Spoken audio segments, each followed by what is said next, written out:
if there's anything that, you can take away from any of this, is that I know when you're on set, and especially if you're new, right? Or you're walking into something and other people are already there before you and you're just whatever, the new kid on the block. Like, don't think that you don't have a voice. Like, speak up to your director, ask questions, say, this doesn't feel right, or this feels a little bit more natural if I do it like this. Like, don't be afraid to ask, why would you not do or do something if it doesn't make sense to you? Because you are your craft, you are your instrument. So no one is going to stand up for you the way you will. It doesn't matter what number you are on that call sheet. It's that old quote, right? Like, there's no such thing as small actors, or there's no such thing as small roles, just small actors. So even the tiniest thing, you approach it as if you are, Meryl Streep, because you are.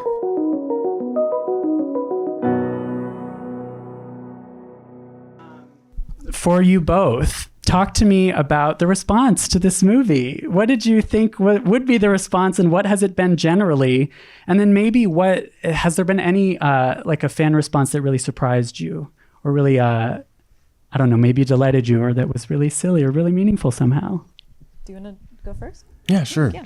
I feel like every fan interaction is very meaningful. It's like the first project that I've done where it's extremely positive comments coming out of the fan's mouth, which I'm very grateful for. And, I think it really means a lot when they come up to us and tell us that, like, you are the perfect Henry, you're the perfect Alex, you're the perfect Zara. Because so many times when there's an adaptation, you're not happy with the casting. And I think that's the highest compliment when they come up to me and say that, like, I'm so happy that you're my Alex, because you're who I envision. So yeah, I love that. Yeah, and for me, first of all, when we did the movie, I think when you do a project, like, you never anticipate what it's going to be. It always feels like a shot in the dark, you don't know. And when it came out during the strike. So we weren't able to promote it, talk about it. We weren't able to be together in that experience either. And then to have this reception, the reception that it's been getting this year when it first came out late last year, it has tickled me to the brightest color of pink that you've ever seen. And, I remember back when I was on the L Word. The L Word was one of my very first jobs. And I remember when I was a part of that, just the people that would come up and say, your character really helped bridge a gap between my parents and I, or your character really helped me come out. And you don't realize it, but at the time, like, you're serving a community, you're serving a voice, you're lending so much to someone who may not have a voice, So, and again, the reception to this, I think, with his portrayal, with Nick's portrayal, and just the subject matter, it's just been so nice. It's been so warm. To kind of put this up there in a big commercially splashy way. I love that. And of course, we are going to get more of it with a newly announced sequel. Yes, that's right. No further questions.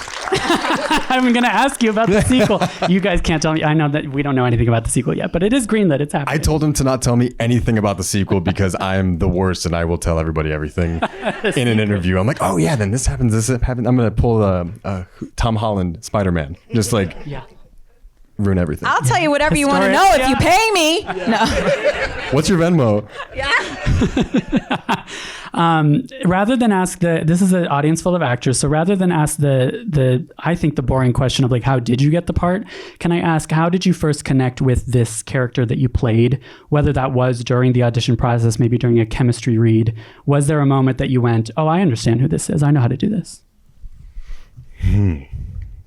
Gonna give you some time to think. I'll go first. Oh man, I think when I first read the book, when I was told that they were gonna start casting this project, I think that was the beginning of understanding who this character was and what it meant in that world, but also what it meant in our world. And I think I kind of just fell in love with Alex and what he represents to his family, to his community, and what he could do kind of in the real world in sort of a wish fulfillment kind of way. I think that people use that word a lot with us in this project. And I think this project is incredibly universal because a lot of people have, outside of it being like a president's son and a prince, like the relationship stuff, I think that was the most important to me, because so many times you focus on, the clothes and what everybody looks like. And with this, Nick and I and Matthew and Casey, like we all went into this saying the most important thing is that these characters are relatable and that they make somebody feel something when they're watching them. And I think I really just leaned into the book every time I would have a question about Alex, and really just have heart-to-heart conversations with Casey and with Matthew about like how can we make sure we get everything across that we want to get across, but also make it entertaining. And I hope that we hit that. I think it resonates on several levels. It resonates on the relationship, like relatability level, and what you're talking about of this, like it also is genuinely groundbreaking. There's never been a movie like this at this level of a hit. What about you? It's rated R. I mean, Is it rated also R? it's rated R. Is it rated R? Yeah. It is rated R. I feel like that's the last hurdle for this type of project to be streamed or to be in theaters, is that it's rated R. And I mean, I've said this before, but like you can point blank shoot somebody and get a PG-13 rating, but you have like same-sex intercourse on screen and it gets an R. Or you say the F word too many times. I don't know, whichever it was. But we'll see. Hopefully the second one is PG-13 and more people can see it. Nah, double X. Double X. Let's go. Let's just go for it. Let's go for it. Make them even more mad. Yeah. For me, I will say when I was not aware of the book when this came out in 2019, I think, right? When the book came out, 2019. Yes. And then for me, I got a call. I was doing another project, and I got a call saying, Matthew Lopez would like to meet with you on this project. I read the script and I just went through it so quickly. Like it was just such a lean read. It was just the script was wonderful. I loved the dialogue. I found myself able to relate to the two men. And it reminded me of a classic rom-com. And then we met, and the only movies I watched when I was a kid were raised by a single mom, and I would go to her shop. She had a shop, and that's where my sister, brother, and I would stay while she worked. She owned her own business, and she had this little black and white television, and it only played movies from the 30s and the 40s. So I grew up watching old Howard Hawks films and like Katharine Hepburn, Rosalind Russell. So it was just kismet when Matthew was like, His Girl Friday, Rosalind Russell, she's got the Spitfire, blah, blah, blah, blah, blah, blah, blah, blah, and Katharine Hepburn, and Bringing Up Baby, and just so many references that I just knew like the back of my hand because I was raised with them. So to be able to do her, that's for me how I was able to kind of tap into this without having read the book or anything. It was those references, and then coupled with a really great script. And Matthew, I just think the world of him. Those became my Bible, and yeah, and it just felt that it was nice to let someone do that for me, because usually I just get hired to cry and masturbate, so it's like that's pretty much what I've been doing mostly on screen. So to be able so to be able to do comedy is just such a treat. In that style. That's fascinating that was an element of this movie, because of course it is. And that brings me to, I want to ask you both about like two very specific moments in this movie, because I think they're telling about a lot about your character, maybe your process. I think maybe my favorite moment in the movie is Zara just seeing Henry in the closet and just understanding what's happening. Can you just explain how you did that? There's something very riveting about watching somebody like see something that is the least thing that they expected and processing that. It's so funny. Yes. Well, it was very important to me when that scene came because, throughout the entire movie, I'm very pro, all kinds of relationships, doesn't matter to me, gay, straight, whatever it is. I don't give a fuck. As long as you're happy, like go for it. I support you. And I've always been that way. And I've always been very vocal about it. And I wanted to make sure in that scene, it never came across that Zara was against the two fellows being together because they're together. It was so important for me. And if anything, it was just about the timing of this is awful. Like, what are you doing? We are in the middle of a campaign, like a re-election. Like, what is happening?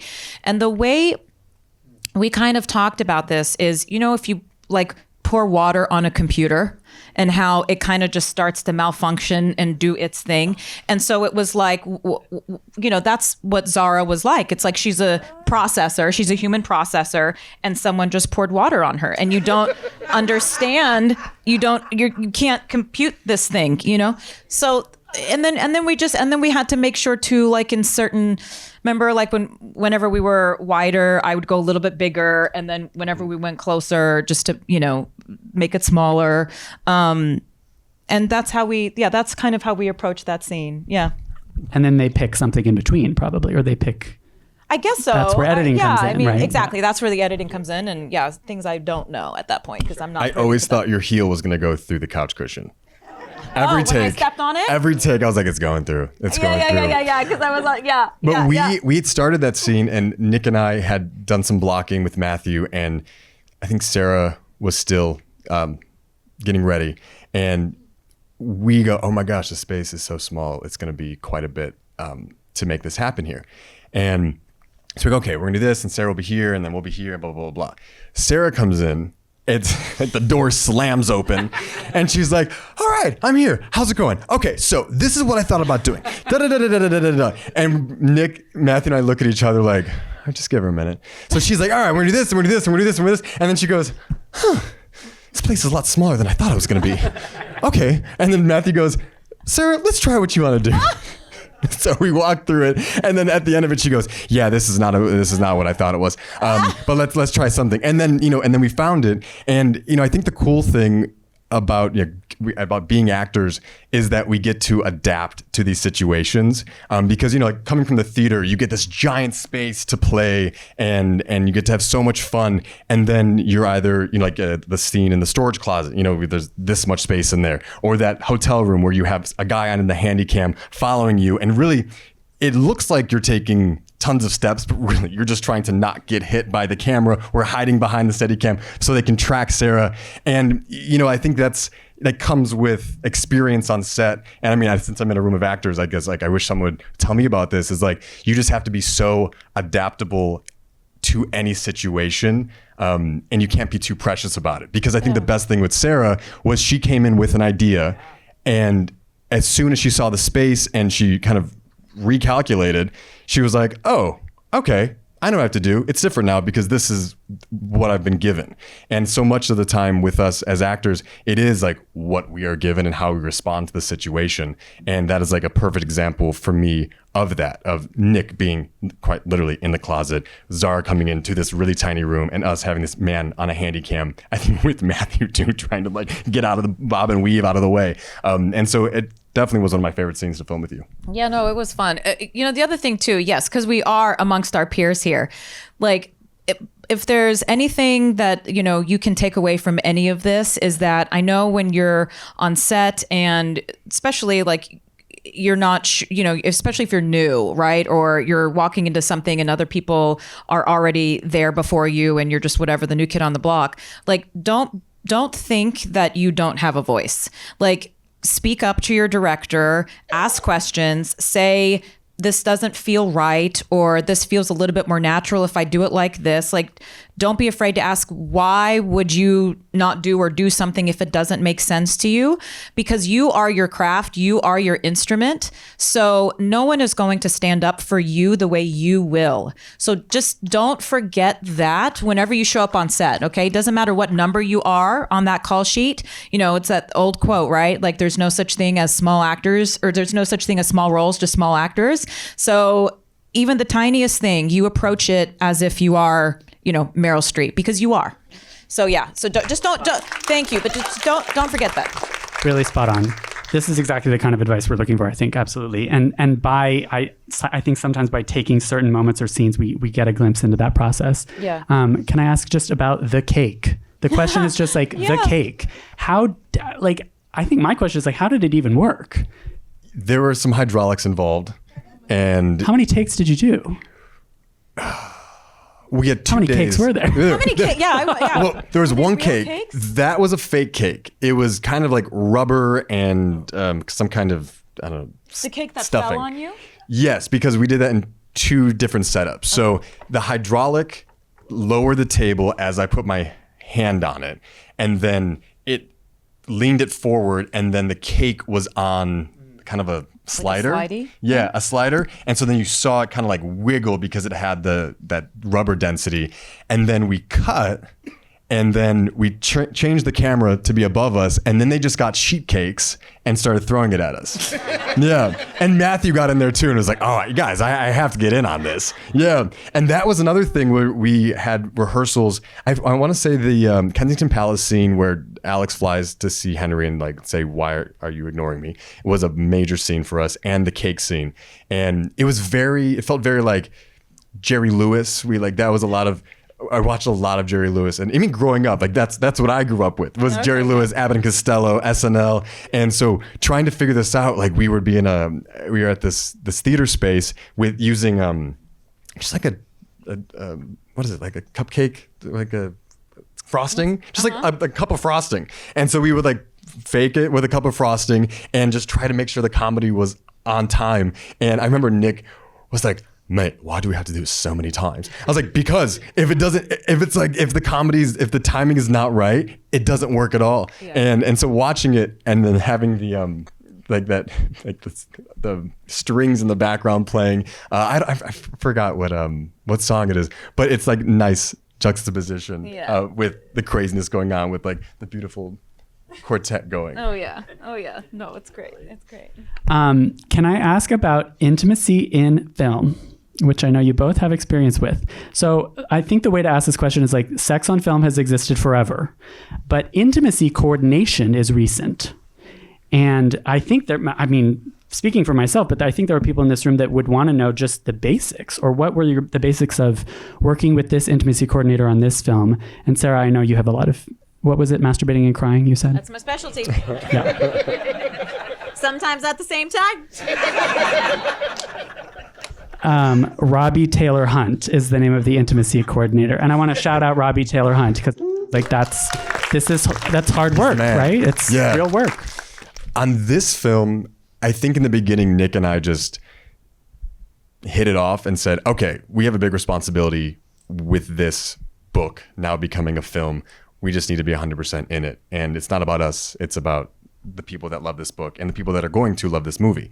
And we just trusted each other right away. And Robbie, though he was our boy, he always took the time to ask us individually how we were doing, which I think is really important. And then obviously when we're together, and then also speaking with Matthew, being like, hey, they're not comfortable with this, and here's why. And this is why I think that this is valid. They shouldn't be doing this. And there were some moments where I'm like, I think this is too soon in the relationship for this to happen, or this needs to be a little bit more intense. And Robbie really teaches you, because there are so many different levels of a relationship, like the beginning, the first kiss, into that honeymoon period, into them just being 6 months in, a year in, things change, and so you really had to temper it throughout the way, and I was really grateful for that, and it just became easy every time. And as soon as cut, we were just cracking up. He's like, get off me, just like, it was like stop, like you stink, like just like stupid stuff, because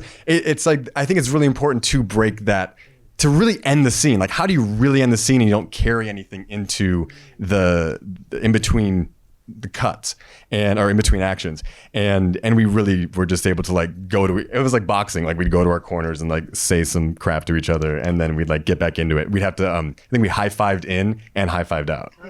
Yeah. How about you? Because you do all that stuff. Yeah. Well, I didn't have any in this movie. No. On screen. On screen, yeah. Way to start some fucking rumors, man. That's why I'm excited for the sequel. No, yeah. My experience with intimacy coordinators, I think they're incredible. I really do want them. Anytime there is even so much, even if there's like just a touch scripted, I think they should be there. And what I found is that, as to what Taylor said, they're there to discuss your boundaries. You know, when I was doing Sex Life, it was very gratuitous, right? And there was a lot of vulnerability in that. And to be able to, there were things written like she gets her nipples sucked. Okay. Like it was that graphic.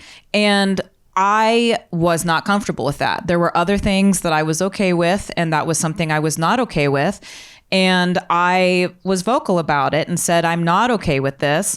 There was a second where I had some pushback, where I felt like I was being told I needed to do it, into which I pushed back again and said, I'm not going to do this. And the intimacy coordinator had to come to bat for me as well. So it's, again, I really do love and appreciate them. And also to what Taylor said, in terms of the degrees of a relationship and the way kissing styles and intimacy styles.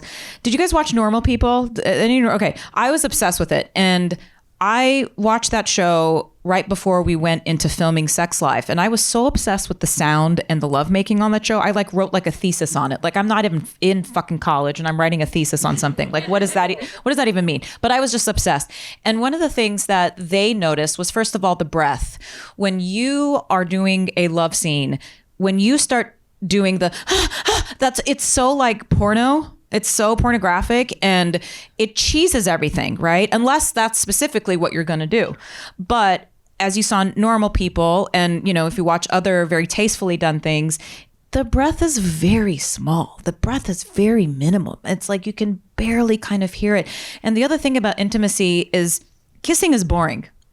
I think when you actually get to the kissing, it's kind of gross seeing faces smashed. You know what I mean? Like it always kind of takes me out. But what I really find a lot of value in, especially in those moments before like the very first kiss, it's like, it's the two people staring at each other, right? It's just, oh, way to get into character. Oh, yes, right there. So it's like, it's this, it's taking each other in. It's the looks. It's not, you know, you can feel their breath. It's just so intimate. And I always try to build moments like that in whatever it is that I'm doing. You know, I'm doing a project right now with Sterling K. Brown, and he and I have intimacy scenes in that.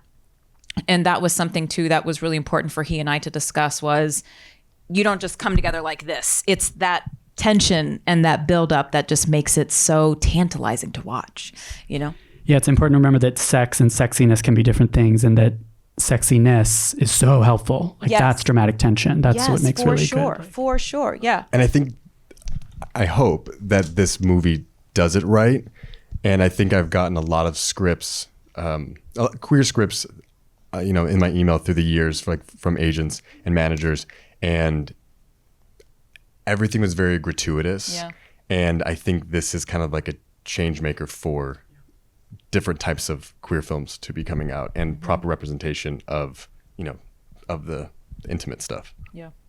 Love that. And I love that this, it kind of comes back to this advice about speak up for yourself as actors and know that you have a voice. This notion that you pushed back about an intimate moment. Yes, that's right. Because at the end of the day, it's your face, it's your body. Mm-hmm. And guess what? They can change it. Yeah. So, you know, so there's plenty of ways to show vulnerability and a relationship. And if you're not comfortable with something, then you absolutely should speak up. And things are discussed as far, you know, as intricately as like, I'm okay with you grabbing the side of my ass, but not the entire ass. You know, I don't want you to touch my boobs, but you can touch my neck. Like, you get that intimate with it. And it's important to talk about it in that much detail and honesty. Yeah. Tongue, no tongue, you know, in terms of like kissing. Never tongue. Yeah. No? I'm like, no, I'm joking. But yeah, it's like, that's what they're there for. That's what they're there for. That's really helpful to hear, I think. And that brings me to like advice in general. Can I ask for the best piece of advice you've received from a mentor, from a favorite actor, maybe something you've read or seen, anything that's maybe carried you through maybe early in your career? And I'm also going to ask you to give advice to your younger self, so be ready for that. I actually just watched this today. I think Viola Davis posted something talking about her daughter, saying that you need to learn to love yourself in order to go into this profession. And for me, I really didn't have any mentors, and I was always searching for a mentor. And you hear these stories about Steven Spielberg discovering some actor in Starbucks waiting in line because he heard his voice on the phone, and now he's a star. And those are anomalies, and you hear about them because they never happen. And I think I really just leaned into, this is what I want to do for the rest of my life. And I had a really great group of friends at my acting studio. And you really need that because Los Angeles is huge. We don't have, we have public transit, but it's really not, it's not New York. It's not London. Like it's not public transit. You know, and yes, we have Zoom and stuff, but I can't tell you that, I have been through many nights with these friends, putting stuff on tape, rehearsing stuff into the night for a test the next morning. It's like really just your squad. And also to live a very full life so that you can come across in a very authentic and real way on camera. Because we kind of, we learn as we go, as we audition. I was in tons of audition rooms that I shouldn't have been in. And I'm so grateful for those experiences, but I'm like, sorry to those casting directors for having to watch me try to do something that I probably wasn't very good at. But I think in order to have an extraordinary life in order to have an extraordinary acting career, you have to have a very ordinary life in a way. And I think it grounds you. And I think we're all kind of attracted to the industry, movies, films, name and lights, covers of magazine. And I've done that all now. And I realize how empty and hollow that dream was as a young kid. And I realized that we are storytellers and we change the way people think and we make them think again. And that is so much more fulfilling than just being a face on a poster or a face in a magazine when you actually stand for something. And yeah, so I want to do more projects with things on their mind. And this project really had something on its mind, so. I think there's a couple things that I've heard that pertain to acting that I really carry with me. One of them was Mike Nichols. Mike Nichols is probably my favorite director of all time. And he said, you can take any scene, and this is actually a really great cheat sheet, and I keep it at the front of, I've got this one binder like that I put all my, when I'm working on a project, that's the binder that I take to work, and it's at the front of my binders. He says you can break a scene down, any scene, into three things. It can either be a negotiation, a confrontation, or a seduction. So if you ever don't know what to do with a scene, if it's not obvious and you're stuck, or if it just feels really boring, try to pick one of those out. Try to pick a combination out. Start off the first part with the seduction and end it with a negotiation. Start off with a confrontation and end it with a seduction. So it's a good way, it's a good little cheat sheet if you don't know what to do. The other thing that I really liked is to not chase an emotion.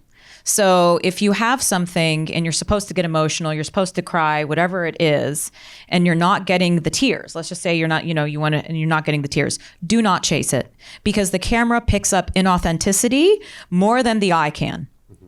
So, it was actually, I think it was Robert De Niro that I was watching talk about this. And he was like, if it's not there, it's not there. You find the authenticity, but in a different way, So, yeah, those are things in terms of acting that I always kind of go back to. Another one is kind of the Marlon Brando, which he just mumbled everything. Mm-hmm. So I went through a period of my acting career where I just never even spoke up. Everything was just always like that. And audio is like, can you please speak up? And I'm like, no, I can't. I'm doing something right now. I was just reading. So I think I still do that, by the way. Anyway, so no, you're very articulate. But yeah, it's just you don't need to project and I do think this is true. I feel like I've been really lucky. I've worked with some really incredible. I've had some amazing scene partners, and one of the things is they don't I think stage actors sometimes fall into this trap where they want to enunciate and they da-da-da-da-da. But when you're doing, film and TV and just something that's a little bit more intimate, you really don't need to just keep it small. Keep it small. Yeah. When I was a kid, I didn't really understand the inner monologue. And when I moved to Los Angeles, I still didn't understand it. And I went to the studio called Leslie Kahn and Company, and she made us sit with a script, cover up the page, and go line by line, and have a thought before every line of dialogue, every punctuation. And so it's having a thought before whatever, or having a thought after whatever was just said or done. And that taught me the inner monologue. And I was very structured with it, and like made me think. And then I was able to break away from it and then just feel, because you have it running in your head. And I mean, it took a while because excuse me, I feel like I was a very left brain thinker for a long time, and it took so much effort to get into my right brain. And it was a nice way to marry that left analytical brain to get into the right side of the brain, which is the creativity side. And I'm like so grateful that she was able to break that down for me.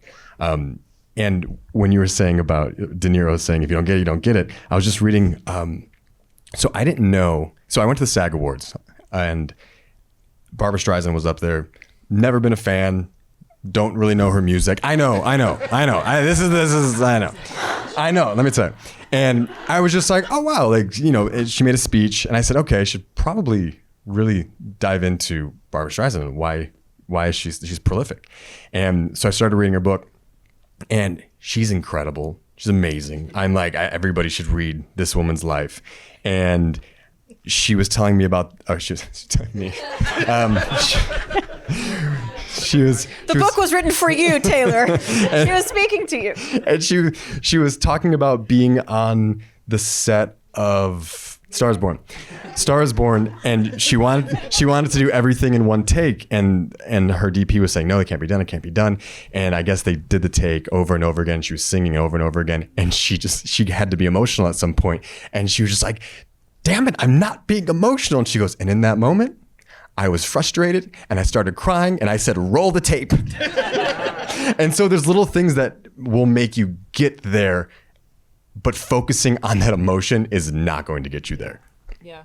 And I just want to piggyback onto what he was saying in terms of like the thought is you don't need to speak just because your line is next.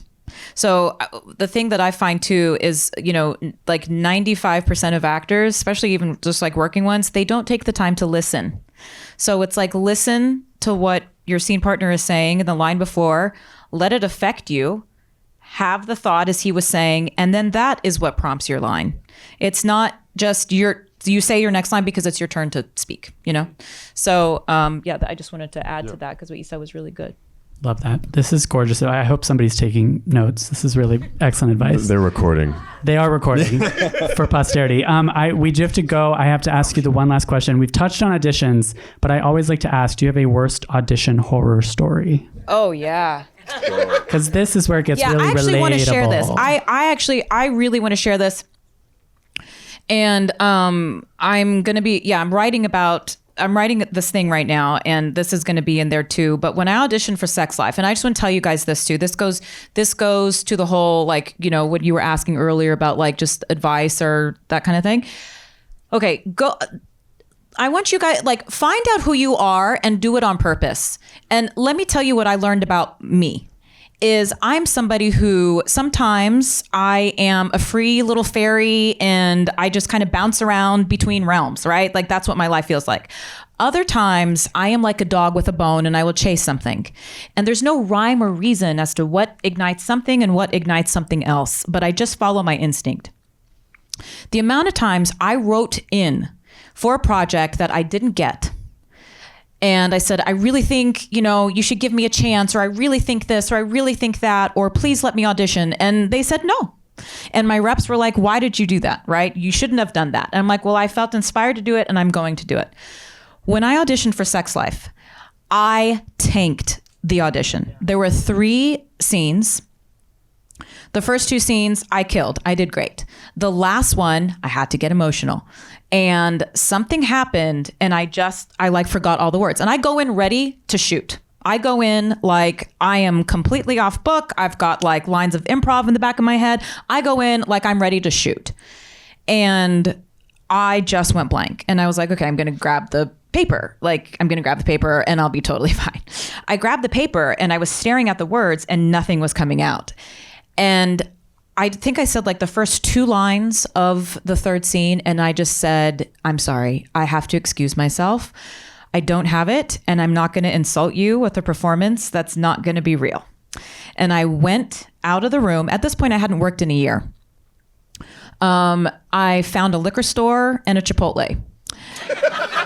And I was like, I guess I'm never going to like work again. Like it's been a year. And 2 days later, my reps called me. They were like, you're in the mix. And I was like, what? How am I in the mix?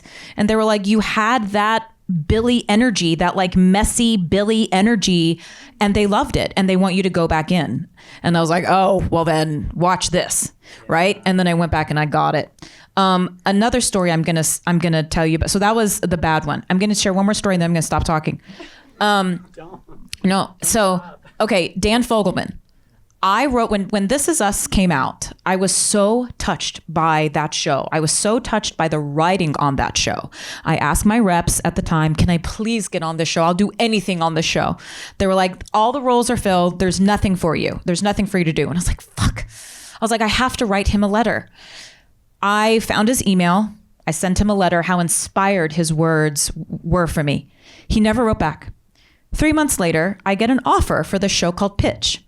It's like a little 3-episode thing. I'm like, oh, created by that guy. I'm like, oh, I want to take it because I want to meet him. Never met him. 14 years later, or however many years from This Is Us until now, I get an audition for a project called Paradise City, starring Sterling K. Brown, James Marsden, Julian Nicholson, written by Dan Fogelman. I'm like, oh, that guy. I'm dying. I've been waiting forever to meet this guy. I walk into the audition room and there he is. And I'm like, do you remember? And he was like, Sarah Shahi, you wrote me a letter 12 years ago. And I was like, I did. He was like, that was so very sweet. Anyway, here I am, star of his show. You booked it. I booked it. It was great. It was complete full circle.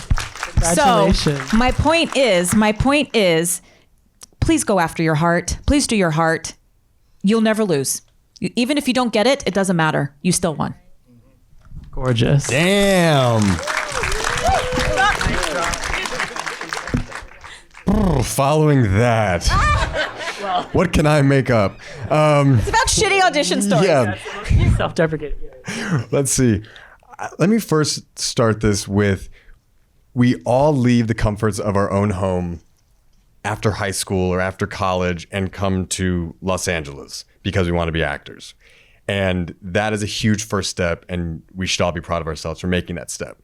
And what gets us out the door is knowing that there is something out there that I want to find out what it is.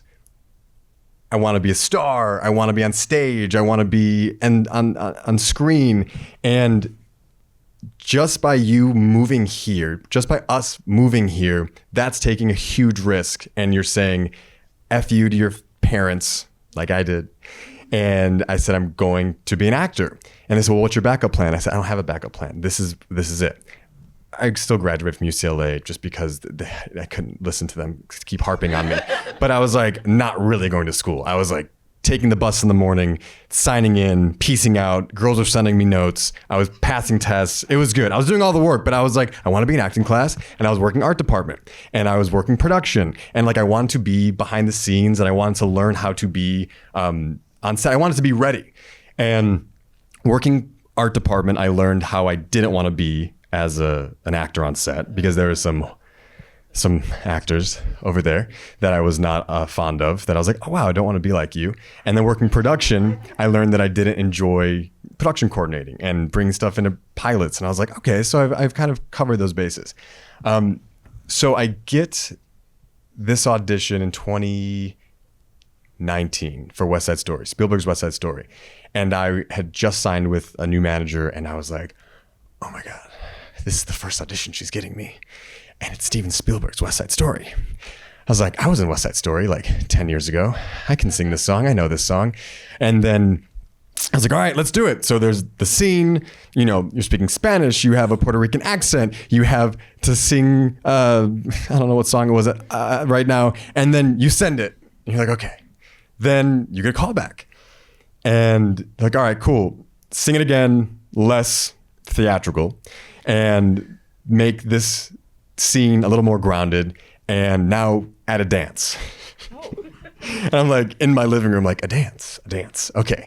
So back to, you know, the squad. I call my friend Cassie, who's an incredible performer. She's been on tour with Six for like 4 years, and she's freaking fantastic. And I go, Cassie, I need your help. I need to choreograph a dance for Steven Spielberg's West Side Story. And she's like, babe, I got you. Meet me tomorrow in the parking lot in Woodland Hills. So I meet her in this random parking lot, and she's like, oh, my dance studio is right over here. So we legit were in a 6-car lot, you know, like under just like a normal apartment complex. Nobody was there. I think it was a business building. And so we made this dance, and we probably spent 3 hours together. And then she tracked me and filmed me the entire time. So back to the squad of people that you trust and that want you to be better and you want them to be better. That was a huge moment for me. Cassie Silva, if you watch this, I love you and I'll never forget you. And then, yeah, give it up for Cassie, y'all. Then, you know, got another call back, and, you know, and then my friend who I had seen for years, David Rappaport, casting, was like, I'd never booked anything. I'd been in for everything for him. I'd always been like an option of choice, whatever, but nothing ever happened. And I told him, I go, hey, I just got like my 3rd callback for this West Side Story. And he's like, come to the office. You can use one of my taping rooms and just, you know, bring a reader in, and I'll have one of my associates film you, and like, we'll all work together for this.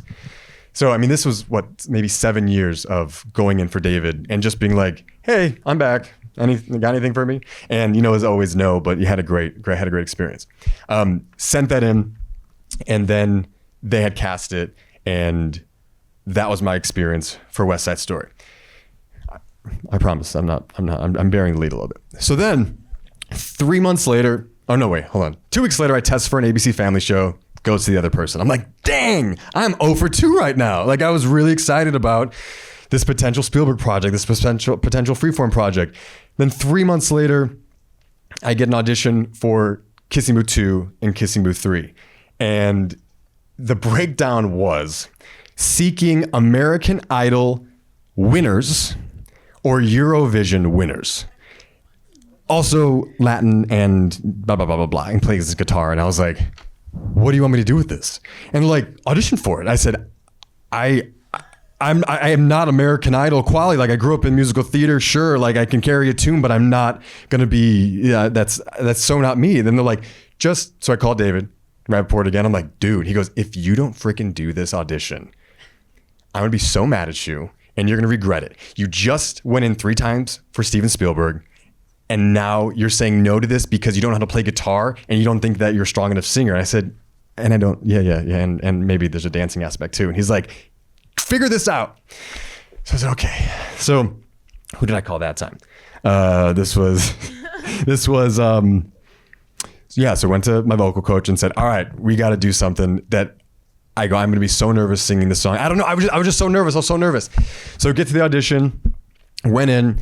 Gary Zuckerbrod was like the kindest casting director possible. And oh my gosh, he cast Best in Show, which obviously I love. And I was just like, oh, hail to you. And Beverly Hills Ninja, which is another favorite of mine. and he was so lovely, went in, didn't have to do anything, right? Call back, hey, can you bring a song? Sure, brought the song. I think I sang West Side Story. And they had sent my material from the Spielberg auditions.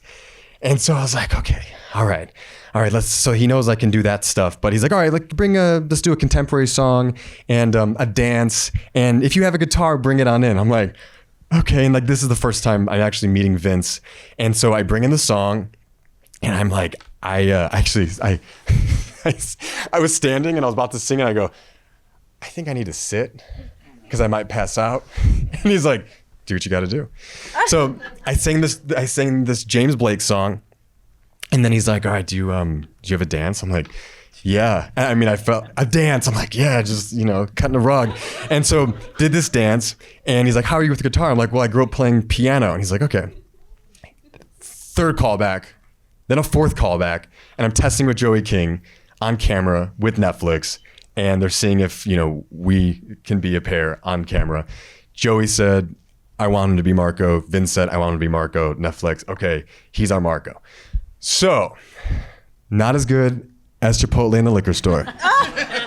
But I'm just saying, every time the door closes, know that you grew from that last audition, that last opportunity you had, and don't go into the room saying, I need this job, because they know that you're going in there saying, I need this job, with scarcity all over you. And I just learn from every audition. And I had an audition yesterday, and they're like, how'd it go? I go, I'm just excited to be here. I'm excited to read with you and excited to act, because at the end of the day, that's why I got into this. And I'm just so grateful to be sitting here and telling you that story, because it's, there are days that you're on the floor crying, and there's days that you're with your friends jumping for joy. So just stick with it. Absolutely. It's so good and so helpful to hear these stories. Thank you both. Thank you both so much. Thank you for having us. Thank you so much. And thank you guys for coming out. Such a great audience.